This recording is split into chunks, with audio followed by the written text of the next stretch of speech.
on today's Success Excuses podcast, we have Kevin.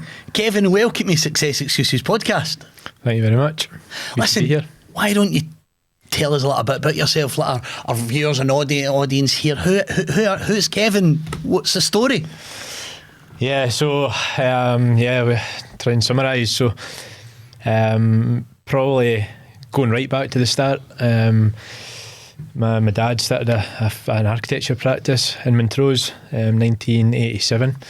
So I guess I always class my story as 14 to 41 currently. So going into that business as a 14-year-old and I guess learning the ropes, folding prints and taking up the mail and just doing that through to going to university at 18 and back into family practice.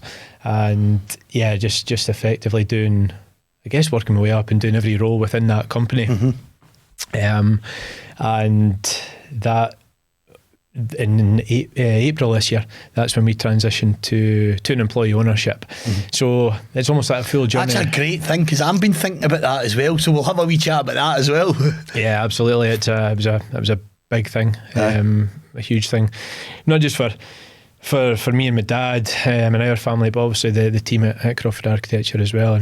And so it's been an exciting journey, and probably the first time in my life that I've actually sat and reflected and a wee bit of pause and reflect and realise that 25 years in the family practice, you obviously learn so much. There's a story, there's mistakes, there's stuff you would go back and change, but that's just your journey, isn't it? That's just the learning. That's the joy, whether it's good, bad or ugly. That's the joy, is the journey. Yeah. So that's that was the 25 years. And now we've got we've got a now. So we're now taking all the challenges, the problems that we felt that were there in the not just in our practice but in the industry, to go and effectively build like an ecosystem of products for architects and I guess business leaders and that sort of thing. So different products. We've got an app, project and practice management app for architects. We do the the consultancy for growth minded architects, people that want to not necessarily scale, but just a bit of clarity, a bit of support, a bit of guidance. Maybe people starting up their own new practices and things. Calling that design and success. So a bit of a link there to the name in your title, but using that experience to help guide similar minded people, because I've learned so much from my mentors in different areas in life, and listen to the people that you want to listen to, that have achieved something that you want to achieve. So I think I'm now trying to give back, and I know that the crazy shifts over all these years and what you sacrifice, what you give to that cause, to try to now help, including the team at Crawford Architecture, so and being part of a family business or running a business is a different ballgame, isn't it, than being an employee or anything like that, because it is the challenges that we face. And I want to talk about something, and I was looking through your website the other day there, and you talk a lot about systems and processes and the mindset around that, and I know you'd mentioned it's not all about growth or expansion, but if you don't have the right systems and processes in place, you're never going to grow and expand. Never. No. I think it's probably one of the biggest things looking back. I remember times where I just used to think that the hamster wheel, the more hours I worked, the better I was going to get. And that was like forgetting. I know the crazy feeling. Though. When you realise something, it's probably like everything in life. Once you realise, then you look back and it is crazy. You thinking that it was all just about getting a planning permission ready or something like that. But there was much more deeper than that. And that you can take that in every area in life, your health and well-being. If people have got a goal, it's not just about turning up at the gym once in a blue moon and doing half an hour. You need to have systems, processes, goals, everything in line to achieve something. Absolutely. So when, I guess once we realised this, probably after COVID times, and more latterly, it was about putting system strategies in place, training programs for the team, internal podcast, all these little things, just I think just seeing it as a business, as a jigsaw, as a puzzle, and try to solve every area one by one. And that's kind of what's happened over the last 3 years, 4 years. And what's the difference? So if you look at the business pre-COVID to post-COVID, and your systems and processes, and looking at the business, I love that analogy as a jigsaw, and how do we put it all together? What's that process been like?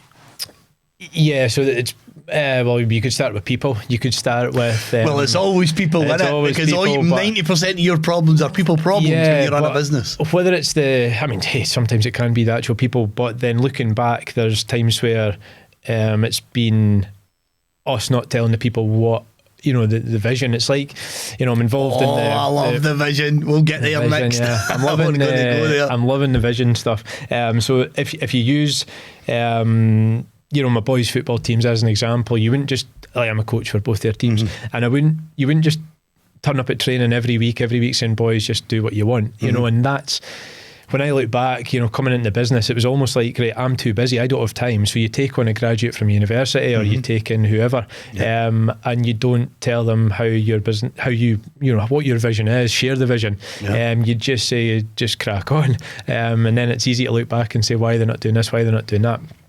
Which then took us to communication, and that's why we do the internal podcast. And I host that for Crawford Architecture. So we'll look at when I'm doing my time there, I'll find out what the big things are, what's happening just now. You've got part-time people, full-time people working remotely. So how do you communicate everything across the team?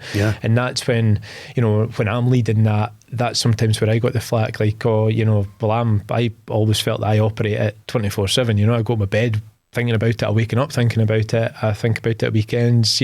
I need to be occupied to not think about business and work. So how do you communicate a 24/7 brain to everybody in your team? Who doesn't think 24/7? I know, but it's communicating these 24/7 thoughts, and it's always ideas. We could do this, we could do that, we could do this, and not all good ideas, obviously. But probably going back to your point there, it's probably things like, when I said people, it's bringing in people like a finance manager, for example. We'll use that. So that's something that me and my dad used to do on a Friday morning at 11 o'clock. One of the biggest things of your business, and we're trying to squeeze it in an hour. And there might be a week where we said we didn't have time. Unbelievable. But bringing in finance managers, bringing in operations manager, bringing in the right people for the right roles, role definitions, accountability, sharing that vision. We've all got a collective goal, which was all, I didn't actually realise that I was putting this culture in place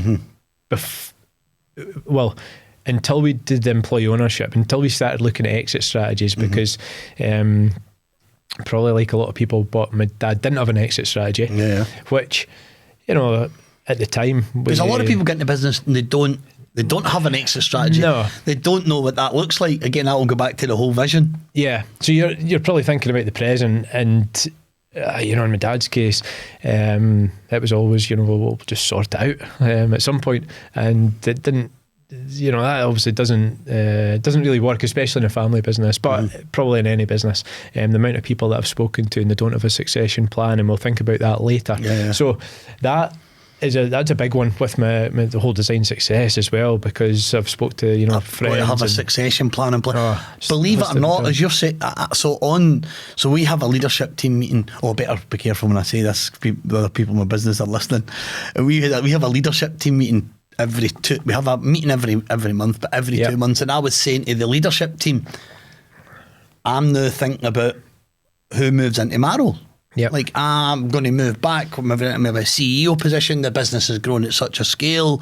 And I'd say to them, look, I'd much rather hire internally, bring one of yous up. But you've got to show you want it. Yeah. Like, I'm not going to keep coming to you and asking. And if I get 6 months, 8 months down the line and I haven't seen anybody that really wants it, I'll go external. Yeah.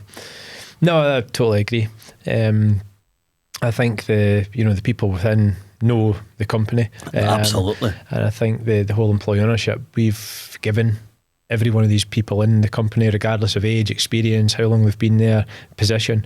It's an opportunity for everyone. And I'm aware it doesn't happen overnight. There was a lot went into that, so I would say a year and a half of research.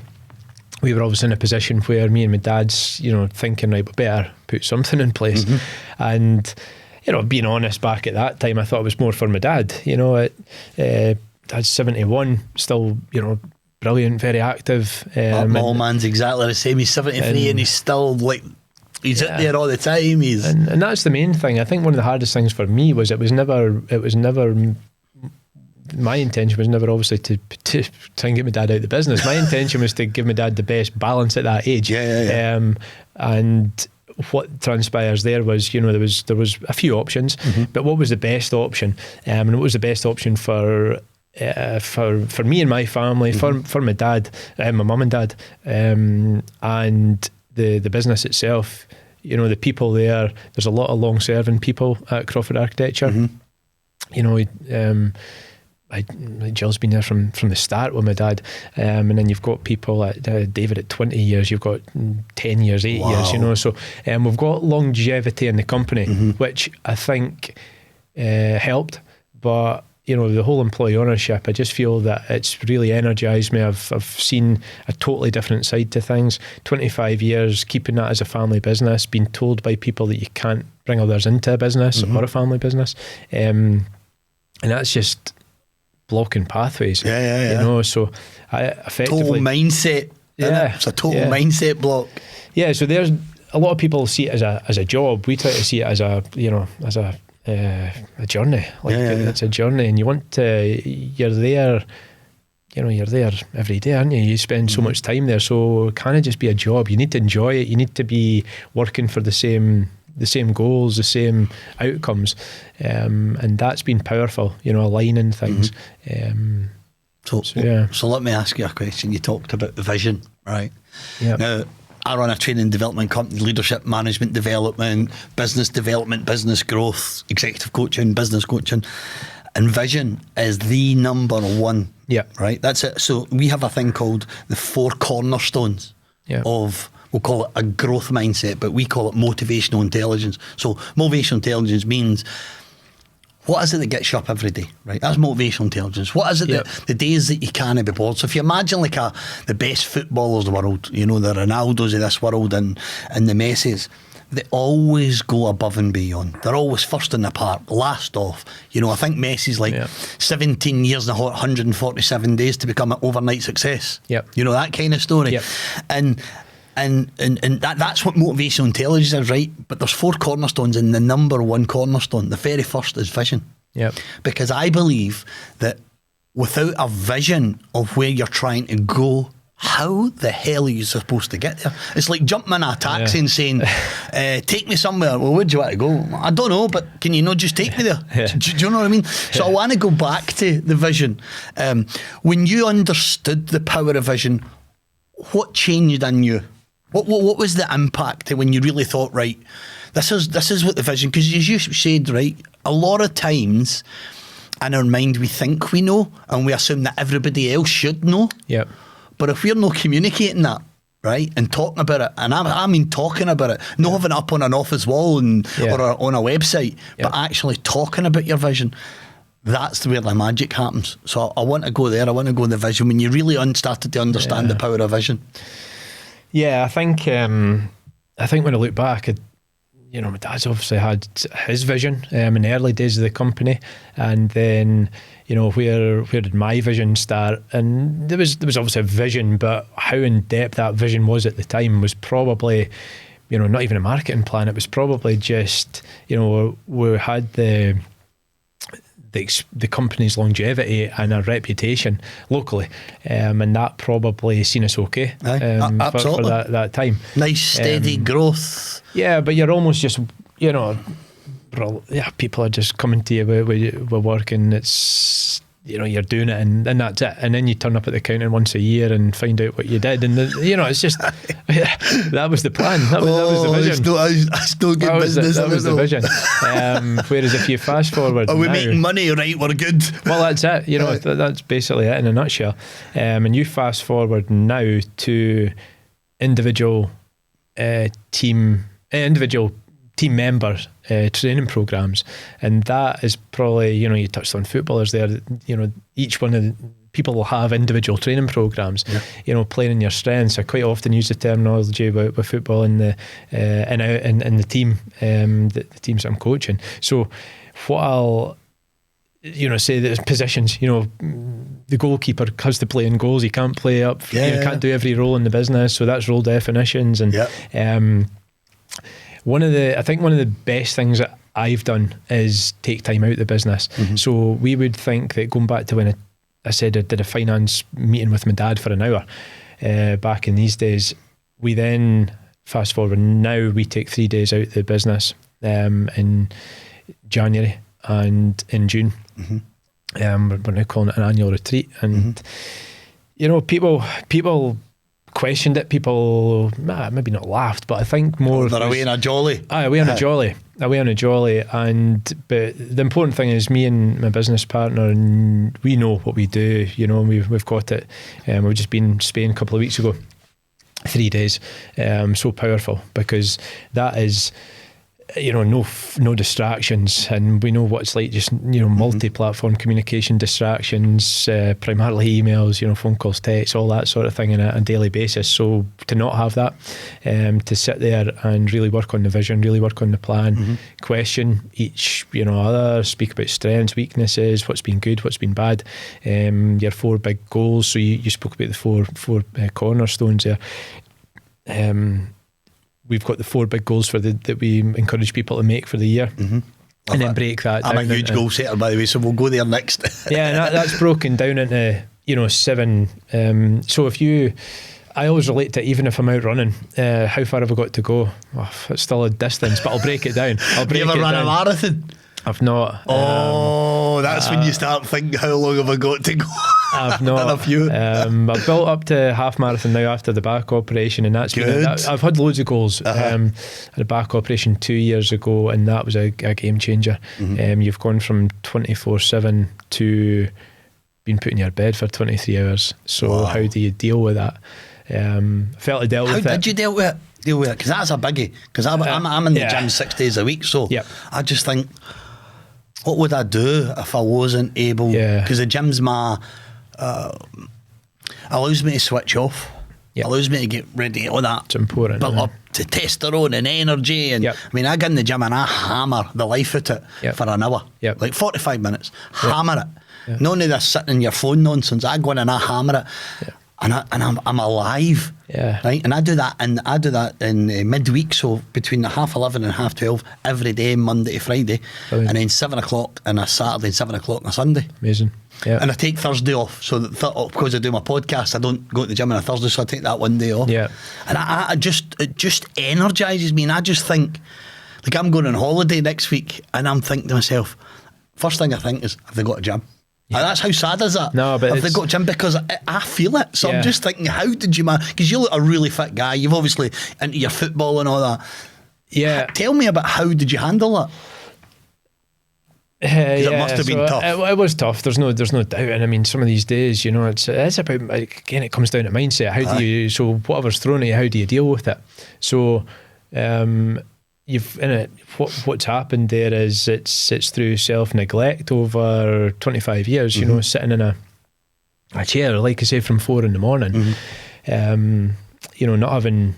Getting up and think, like, unbelievable looking back to think that I didn't have time. In my head, I didn't have time to clean my teeth or have a shower or get dressed before I had to go to my work. So if that's not a business running you, then, you know, there's not a better example. It's bonkers, isn't it? Bonkers.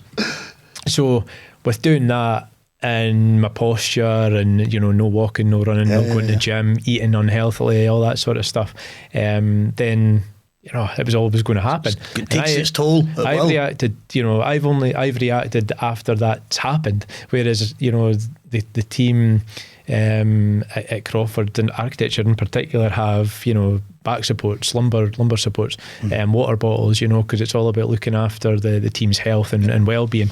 Exactly. Water bottles. Absolutely. But dealing with then being in a position where it was getting worse and worse, and then you end up on a floor, literally in tears, just excruciating pain on the sciatic nerve. So that was my disc on the sciatic nerve, and I probably didn't think that anything would be able to stop me, but that did stop me. Fast forward to the operation, and you're 23 hours out of the 24 to start with in bed. So you're starting.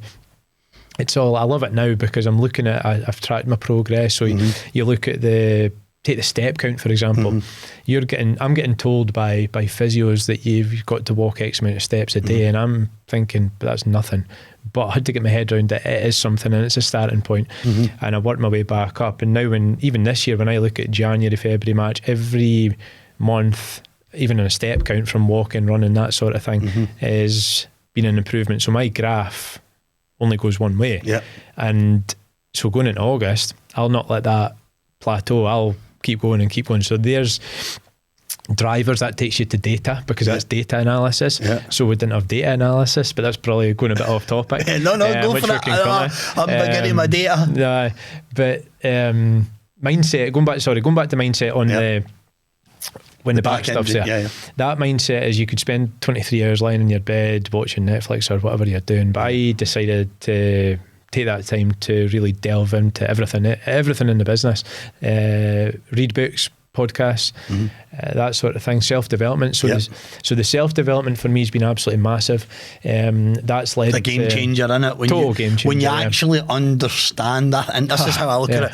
Right, I've had a pretty successful career, right, and for leaving school, and I've had I would consider most people's dream, right, when you're living abroad and you're driving fancy cars and houses and making an absolute fortune and salary, and it was a dream to me at one point, right? But when I got there, I'm like, is this it? Just keep going. Is this it? Yeah. And I was a big learner, but I wasn't into podcaster because they weren't a book then, actually. But books were. It wasn't until I started my business when I really understood self-development. That's when it really clicked with me. I'm like, man, I've like you say with data points, right? It was like every single month I was becoming better and better, and the better I became, the more I was able to help my customers and clients. And I just seen this huge. Now it's just a way of life now for me. Personal development's a way of life. Everything becomes a habit. Absolutely. Like the book Atomic Habit, things like that. Oh, what a good book that is, isn't it? James Clear. One of my favourites, by the way. Yeah, reading that sort of stuff and just understanding. No, another really good book, Success or Excuses. That'll be going on the list. No, definitely get rid of that. But it's so interesting, just understanding. I think that's understanding life is, the different areas in life. And it's probably easier to relate to health and fitness rather than like in architecture or that, because, everybody can relate to that. And part of the Design Success program is actually helping.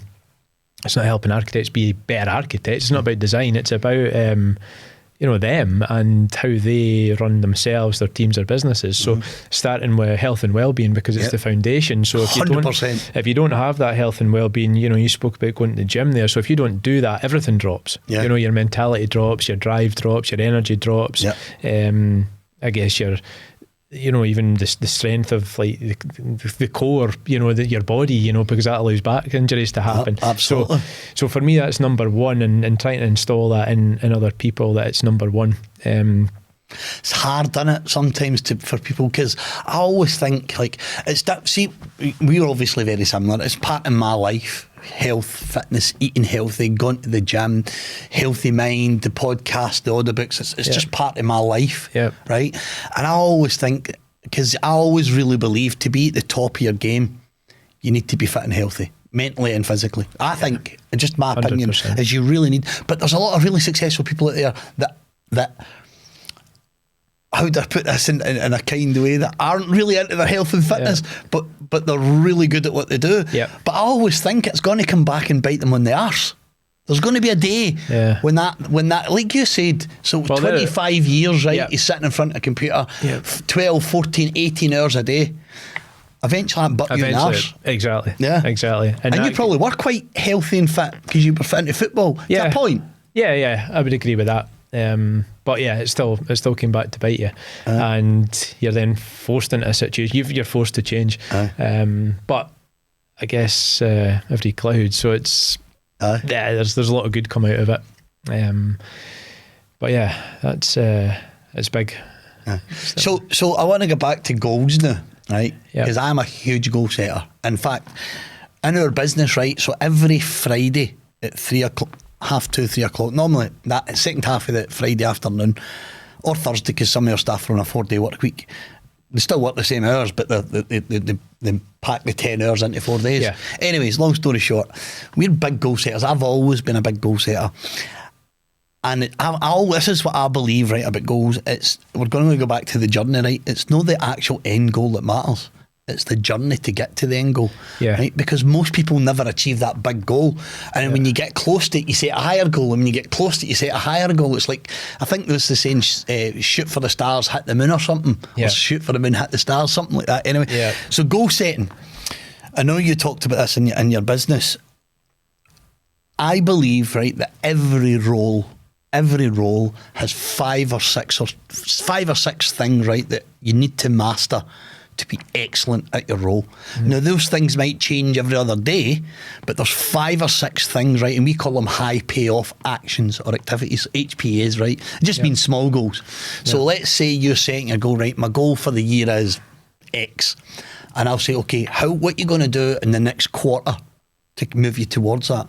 Well, I'm going to do these 5 things. This is the things that I need to achieve to make me, and I'll say, okay, what are you going to do in the next month to move you towards that?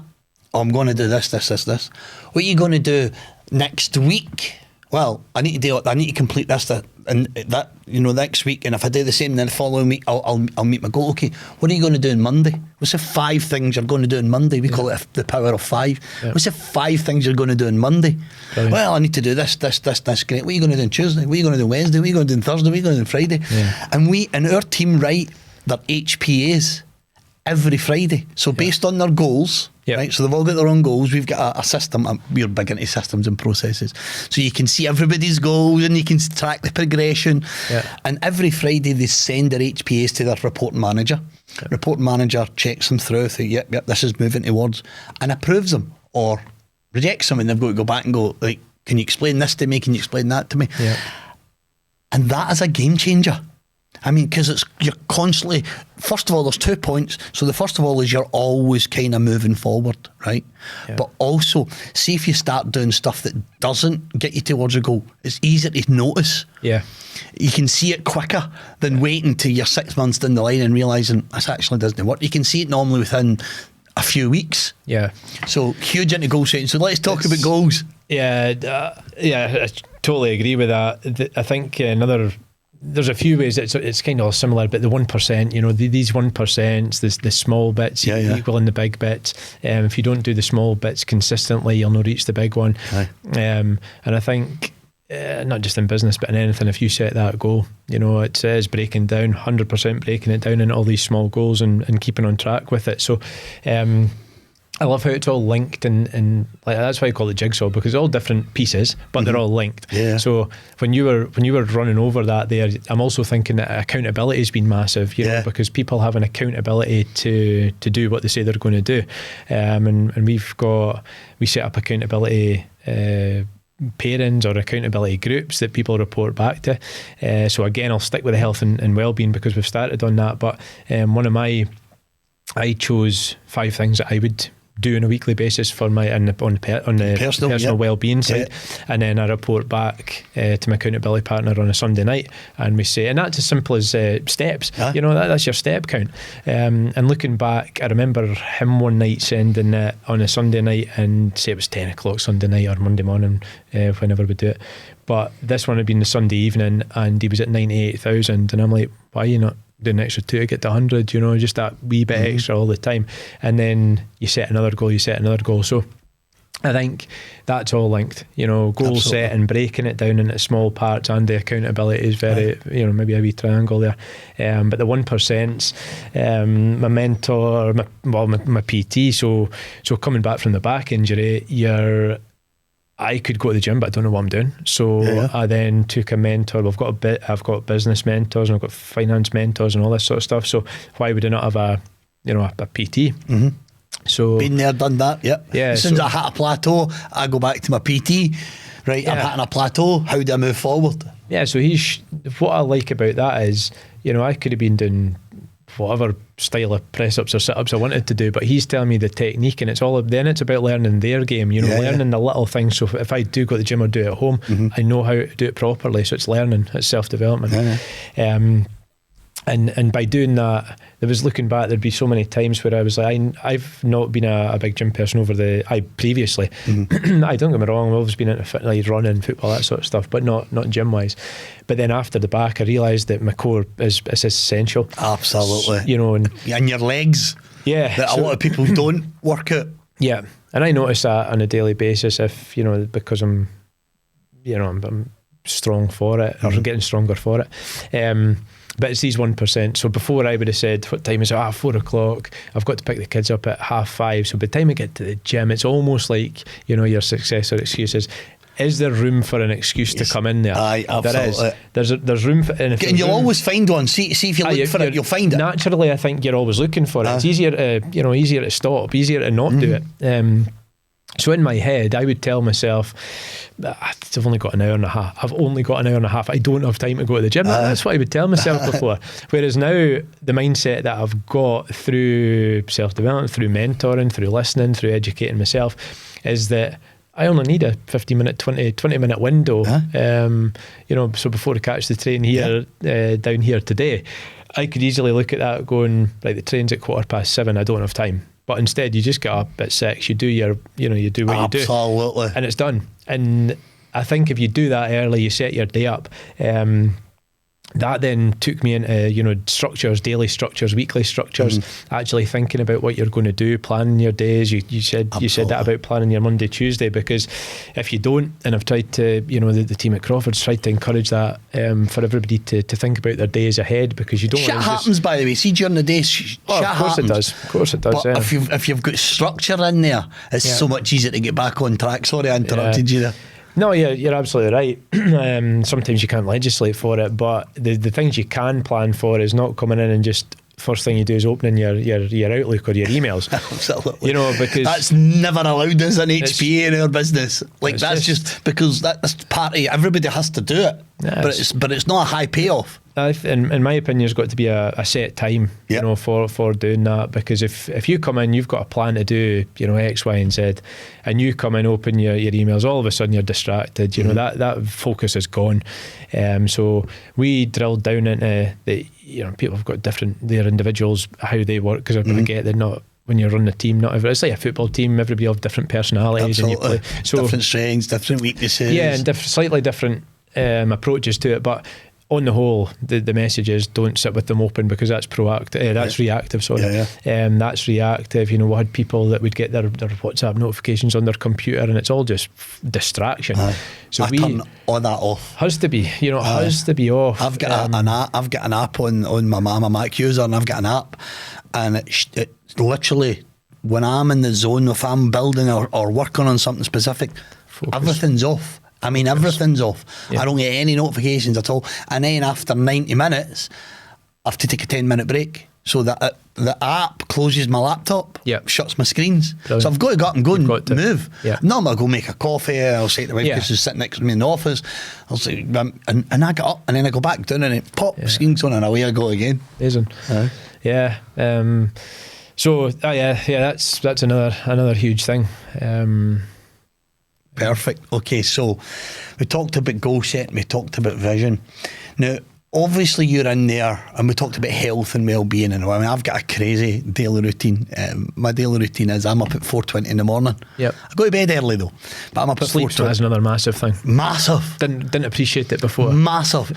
See now, if I have anything less than 7.5 hours, I am. It's like having maybe not just as bad as having a hangover, but it's like you're not quite as sharp. I'm no sharp, and I love being on my game. I absolutely love. Yeah, that's my biggest being driver. on my game. Being on my game, and that's enough to drive. Because you know what, no matter what hits you, you can deal with it because you're on your game. Yeah, totally agree. Innit? Whereas before, I would probably sit up, till whatever 11, half 11, and there's no purpose to that. There's no point, and then watching shit TV. Yeah, exactly. And then getting up at the days it was the 4 o'clock, but you're structured to get up at that. But I was just sporadically getting up, just because I felt that the business needed me at 4 o'clock in the morning. So you're talking 4 or 5 hours sleep sometimes. It's just not near enough. So that's really no good for you. I don't know. So now it'd be 7 at least, 7.5, 8 hours, and I get what you're saying, relating it to.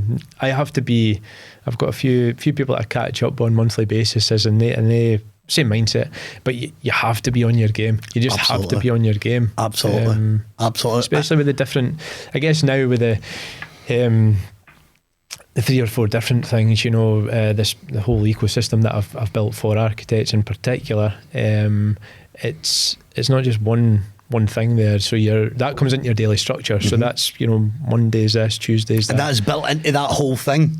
Yeah, so planning, and so it's not just about the systems and process, it's about the internal personal stuff as well. Yeah, because there's procrastination was a big one for me as well. Couldn't understand it until I discussed this with my mentor. So many days where it's like loads of people relate to it, but you get up and you have a million things to do, and by 10 o'clock you've done none of them, and I'm like, I don't understand how I can't get going today. But realising that you have your 3 to 5 things that you must do that day.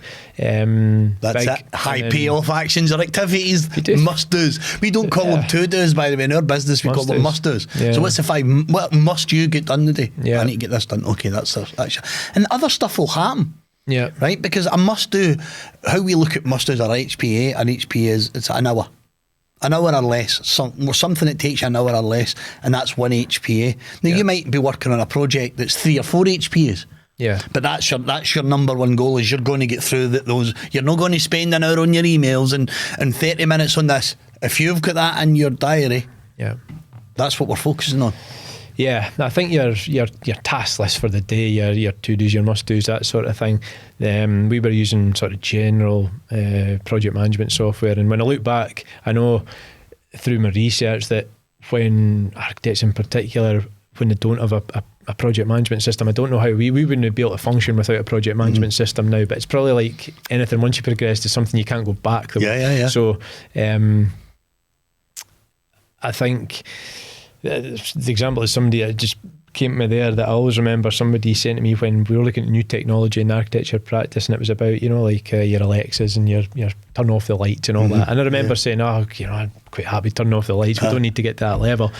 And somebody turned around to me and said, but it was like with the car the car windows, if you were manually putting up or down a car window, and I do remember that, but then the button comes out and you're like, that's much easier.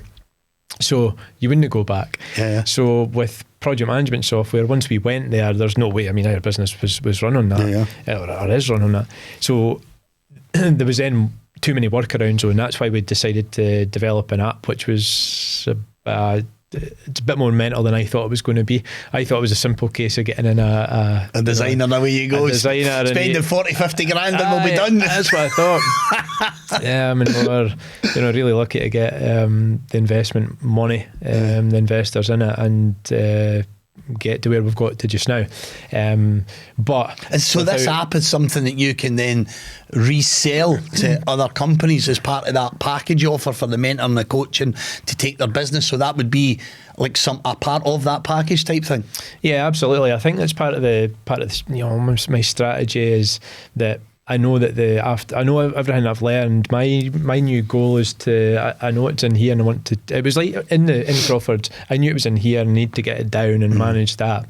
So now to others, I just want to. You want to help. You feel that you've got through all the, these crazy hours, the back stuff, the coming home and physically shaking because I would never admitted that I was stressed. I would be, I'm fine, I'm totally fine, I'm all right.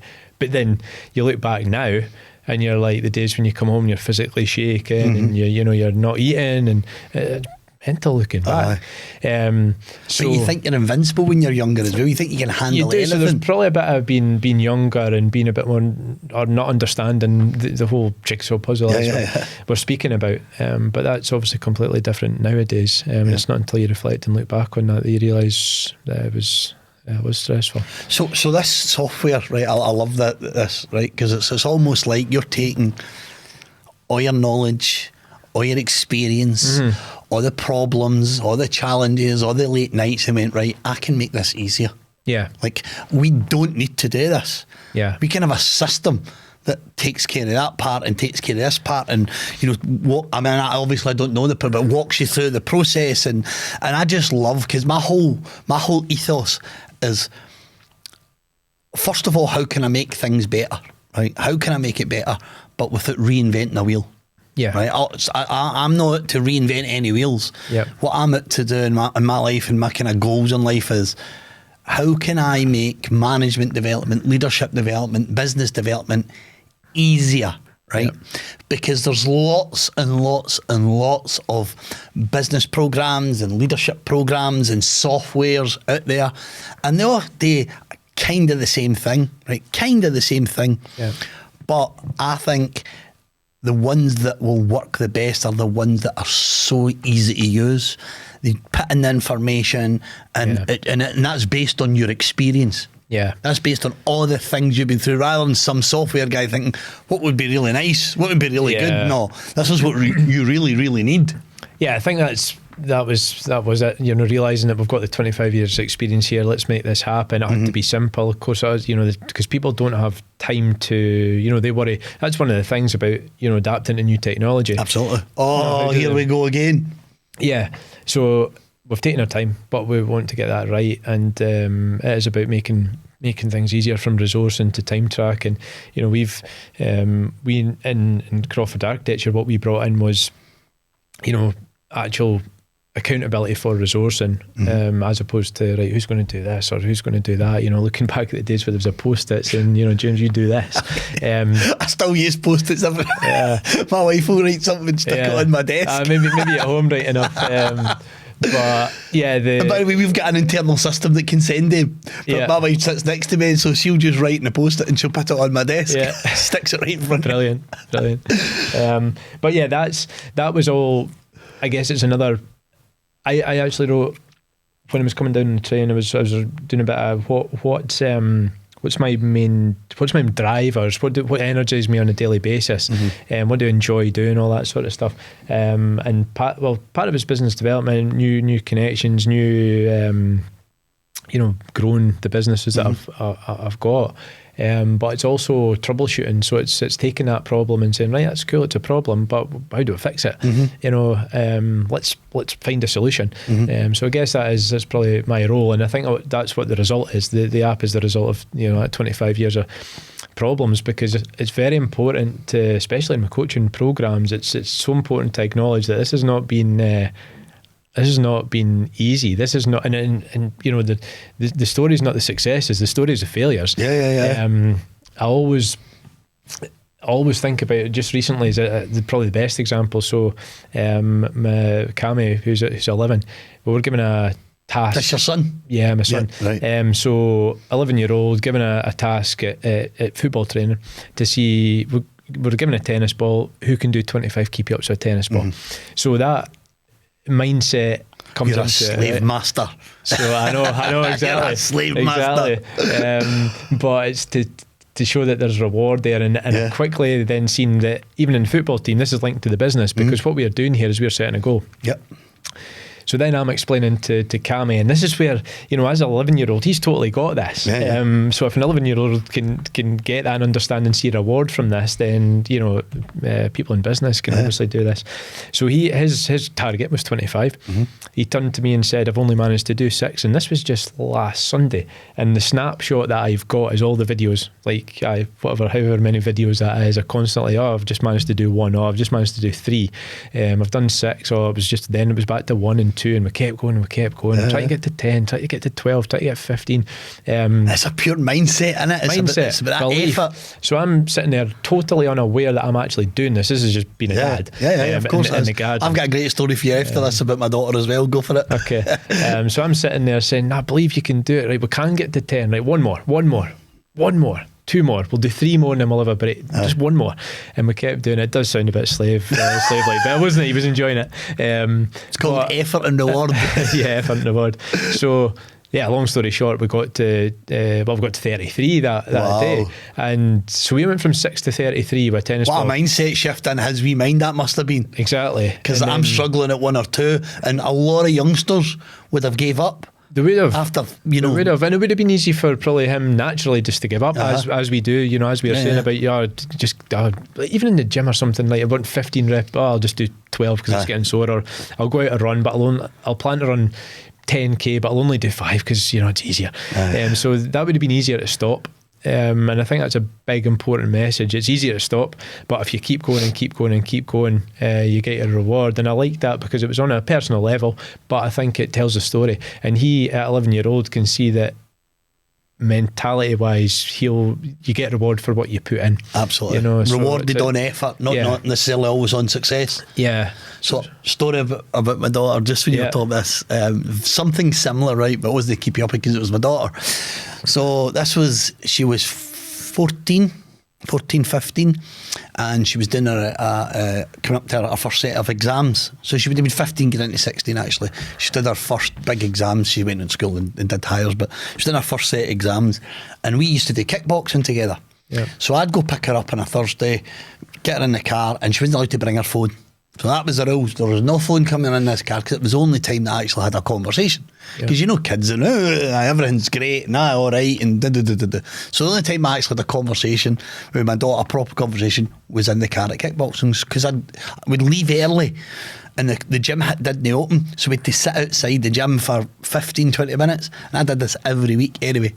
So I remember saying to her, so how's school? All right, no, Olivia, how's school? What's happening at school? Oh, Dad, I'm just maths. I can't get it. I'm just really, really struggling with maths. I said, all right. I said, I've got a couple of questions to ask you. She's like, oh, Dad, here we go again, your mindset stuff. And I said, no, listen to me. I said, right, I'm going to get you a tutor. And on Monday, Wednesday and every Friday for 2 hours, they're going to tutor you at maths. I says, what do you think's going to happen after a month? Do you think you'll get better at maths or worse at maths? Well, I'm going to get better, Dad.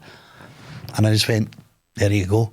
It's because the effort. It's when you'll tell yourself. So she's looking at other people in our class who are really good at maths and then comparing herself. Now they might have, you know, they might have their own tutors, anything you don't know, which is the same as a mentor or in parents business, you know, who are pushing them at their maths or I mean, you don't know. And I'm saying you're comparing yourself to people that you don't know that story. However, if you put in the extra effort, whether it's a tutor or it's yourself, and see the minute she's like, I kind of get that now. That was it. Problem solved. She went on and got her higher maths and everything, or whatever. So I higher maths, but it was that mindset shift, and it was just me saying to her a simple story about, if I get you a tutor, 2 hours on a Monday, 2 hours on a Tuesday, and on a Wednesday, and 2 hours on a Friday, will you be better at maths? So of course I will, Dad. There you go. 6 hours extra effort. Extra effort, that's it. And we talked about that earlier on about, you know, success, you know, the Lionel Messi's of this world, and how people look at a lot of businesses and go, it's all right for Kevin, you know, he joined his dad's business and that's how they're successful. You're like, what? Have you any idea how many hours I've put in to get to where I am today? And people forget that. It's the effort that eventually you get the reward, isn't it? even when you're saying there about, your like your message, that staying behind after training, taking extra free kicks. So that's all. It's related to business. That's just putting in a wee bit extra self development. And whatever your goal is, to achieve. So I still work Saturdays and Sundays, not every weekend. If I've not got anything on, right, because we go to the gym in the morning, so normally I'm finished gym, had my breakfast by 9:10. Yep. Right, so I'm done. So my Saturday's mine. And if I'm not in the garden or doing something, I'll just go into the office and I will work on a project. But that's important because that's in your time. You're choosing. I'm choosing. That was exactly my point. Yeah. I am choosing because I've got no distractions. Yeah. I've got no phone calls. I've got nobody calling in and no problems. Yeah. And I can really get in that creative zone. Yeah. And that's what I do. My best work is done at the weekend. I love it. I think a lot. I think a lot of people are the best version of themselves when they're, or probably everybody, best version of themselves when they're focused. When we were away in Spain there, that was one of the sessions we had, and the biggest problem that David had was distraction. Mm-hmm. So we delved into it. What's the biggest distractions? Emails, right? So what's the one? And then we'll go granular. What's the so if you broke your emails down, is it 50% clients, 20% contractors? This sort of thing. How can we solve that?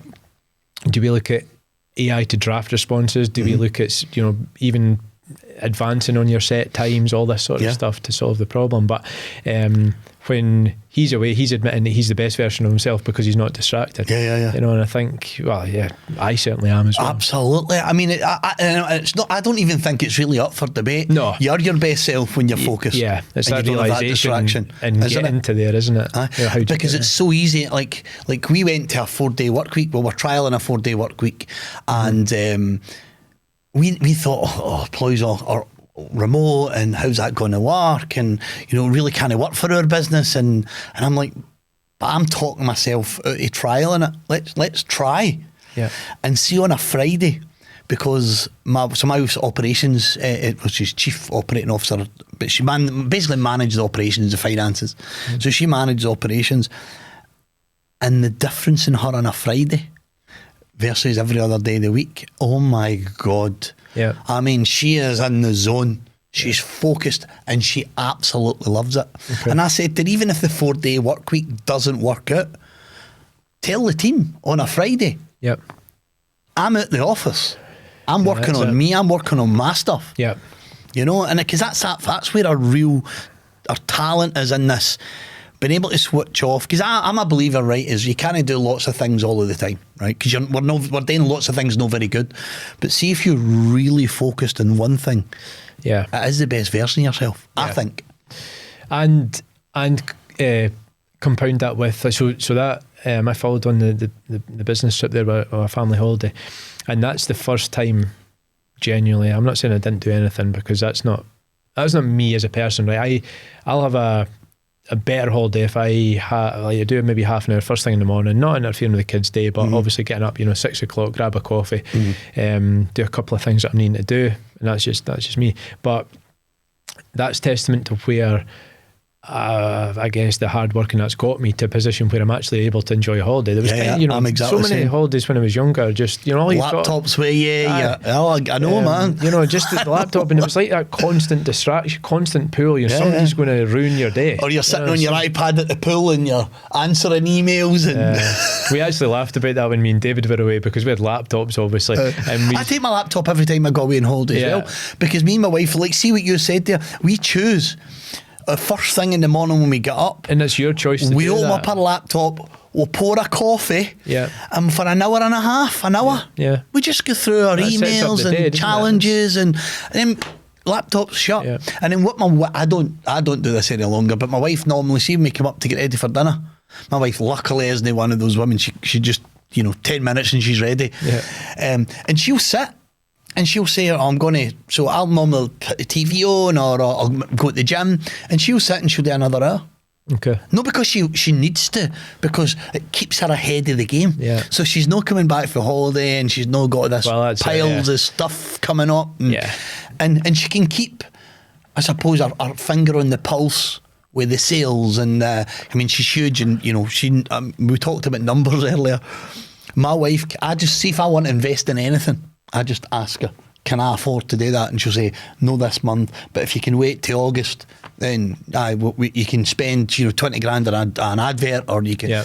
That's how well she knows our cash flow. Yeah. She knows literally to the penny what's coming in, what's going out, when it's expected, what's late. I just think, wow. You need that as well. In business terms, we didn't have that before we brought in Crawford Architecture, Angie, finance manager, and you're not going to, you're only going to get so far with not having that personal level. I love some of the, from a mentor, just some of the stories that he tells. You mentioned your mentor a lot. Who is your mentor? Sorry, I'm jumping. Well, sorry, there's different ones in different areas. Yeah, you've got a few different areas, which is the right way. Yeah, as the 6 areas, the 5 areas in life. From health and well-being, self-development, wealth and finance, business growth, and your family and fun. So. Probably don't have a mentor on family and fun, to be honest. That's just me, but the other 4 areas, there's mentors there. So but I've chosen them through, because there's so much external noise, isn't there? So many people telling you do this, that, and the next thing. And I think that's one of the biggest problems. And what I realised is that when I was reading all the books and the podcasts, I was going between so many people. So then it was a choice of, right, okay, who, based on research, who do I choose to follow and follow to a T? Because I was reading a book, listening to a podcast going, brilliant, that's amazing, but not implementing it. And so that's the difference, is when you implement it. I had so much knowledge, and I thought, I know what to do. And it was one of the times one of the mentors did say to me, you know what to do, just do it. Don't be affected by all the external noise. So I then, social media wise, and that put limits on my time, that sort of stuff. And that comes back to planning, so I know what I've got to do because I've followed their programme, and that's really helped. But I think that'll be a lot of people's problem, especially this generation, is scrolling, seeing different people all telling you almost the same thing. And they think there's a silver bullet to success. Everybody wants influencers, and really, we talked about this just earlier on there. Success is a process of loads of failures, things going well. And it's that consistent. You say the 1%, right? I love that terminology. So just improving 1% every week, just a little bit every week. Yeah. The compounding effect to that is it's game changing. Because you can relate that to stocks and shares. You can relate it to health and well-being. Absolutely. It's all I always think about that 1% is, remember the Sky cycling team. And they brought in a new manager, and it was I like that story. Just a percent, the wheels, the clothing, the hats, just a tiny percent. And you do all that over time. All of a sudden you get 30-40% advantage. Brilliant. So you see the OKRs, I don't know, so bringing in an idea a month basically is what we got to, and encouraging the whole team to bring in one idea a month, and that's all your little things. It could be as little as replace the coffee machine, because and there's an example, right? So silly example, but it was, if we had a meeting room and say 4 clients came in, say it was a development project, and there was 4 stakeholders. Do you all want a coffee? I will all want a coffee. So you go through, but the coffee machine was like a domestic coffee machine. So you're wasting time making 4 coffees or whoever, So it's little things like that. Do we invest a wee bit to make things quicker? And that's like, obviously, but that's a 1%. So all these 1% obviously add up and make all the big things. And I think you're right. You learn from that message about learning from your mistakes, because I actually enjoy, but I wrote a list. I shared it with some of the team at Crawford's, and I wrote a list of all the mistakes. And I think they probably thought it was a way, clearly I'm not, there was nothing to boast about. It was all the mistakes. It was all right, I shouldn't have done this, shouldn't have done this. And I think that's when, I was speaking to a university graduate the other day, And I'm just trying to pass on that advice, like, don't do this, don't do this, don't do this, don't do this, don't do And this. here's all the reasons why. I've been there, I've done it. And if you Doesn't don't do this, this and this, but you maybe do that, then, you know, that's the solution. But from being through all the failures, then, you know, you just learn. You can only learn from these. So I never see it as you've failed, never see it as that. You'll just learn. I say you win or you learn. Win or learn. Win or learn. That's my wee thing. Win or learn. And by the way, this is how we see my team. This is how we talk. See if somebody comes to me a problem, I'll say to them, success or excuses. I'll actually say to them, success or excuses. Is that an excuse? What are you going to do to turn that into a success? Because we're and that's how I talk to the team. I think it's great. I love that. Because it's about accountability. You talked about that in detail. Listen, we're getting to the end of the podcast, and I ask all my guests this, Kevin. If you were given MD 3 pieces of advice, whether it's an architect company or a young architect coming through trying to get out themselves, or just some of the, you know, the Gen Z, the youth coming through, what's your top 3 pieces of advice, whether it's in business or in life? Top 3. I think choose who you learn from, probably. I would go with that one, and understanding the bigger picture.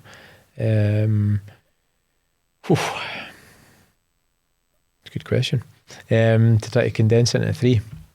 So what's the thing that jump in into your mind? Right, the vision. I think because we spoke about that quite a lot. Having the vision. So there's probably 1 and 2. Choose who you learn from. Create a vision, and don't get dragged onto a hamster wheel. Understand, you know, that there's a much bigger picture to whatever you're doing on a daily basis. You know, there's people to learn from. Look after yourself. Make sure you've got time for yourself. I know that's more than 3, but you go for it. Yeah. Do you know, I've got a saying, and I think it's a famous quote, or somebody had said it previously, but I use it a lot, that life happens for me. It doesn't happen to me. Yeah, it happens for me. I'm in control. Yeah, you shape your own. I shape that. Absolutely. I wrote that about every day. I want to shape every day. Not because it's all about me, but because I feel that if I shape what I do and people let me do what I do, that'll benefit everybody that's involved in these. That includes, you know, the people in my different businesses, my family, and you know, if you take Crawford Architecture, you know, the people in that business that are learning from me. So I think if I'm allowed to shape my day, I like that. I love it. Listen, that's us at the end of the podcast. Kevin, listen, it's been an absolute pleasure. How does people get, so somebody's been listening like, I love what he's doing, I want to have a chat with this guy. Now, everything will be in the podcast, so it'll be on YouTube, your details will be there, Spotify, everything, your details will be there. But how do they get, if they're listening, how do they get in contact with you? How do they get to have a chat with you?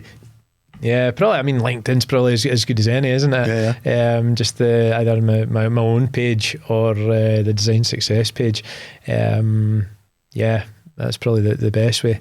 Obviously the details, I'm assuming, will be on that, your mobile number and email address and things like that. But certainly I think what I've learned over the years is there's like having chats with people, you know, learning from people, just little chats. Doesn't matter what business it is, but these little nuggets that you really take from everybody. I love speaking to people. I probably always turn it to business, you know, even on holiday and stuff, you know, because it's your life, remember, and it's just, it's like running a business, as you said, right, it never leaves you.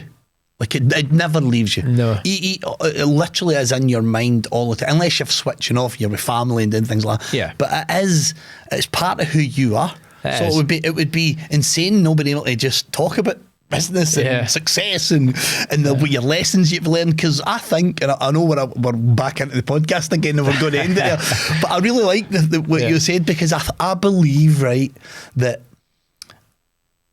once you understand, right, how to become successful, how to help other people become successful, or the things that's helped you become success. I mean, success means a lot to a lot of different people. It's almost like a blueprint, and you can't help get excited and want to share it. Yeah. Would you say that's a fair comment? You can't help it. Yeah, no, because you know how much value that's got, and it's not necessarily about money. It's about time and freedom. Time and freedom, and happiness. Well, yeah. And I always think that if you can get the freedom and you can get the time, then the financial stuff comes itself. Absolutely. If you're able to think it's a byproduct, and so that's not the main driver. The main driver's enjoying life. But it takes a while to get to that point, doesn't it? Yeah, it does. It takes hard work and strategy, systems, all that sort of stuff to get a system in place. But ultimately, you've got to enjoy life. That's what it comes back to. So that's the buzzword for today. You've got to enjoy life. You've got to enjoy life. There you go. Listen, it's been an absolute pleasure. Amazing. And thank you so much for coming along, Kevin. Thanks for the opportunity. Loved it. Cheers, James.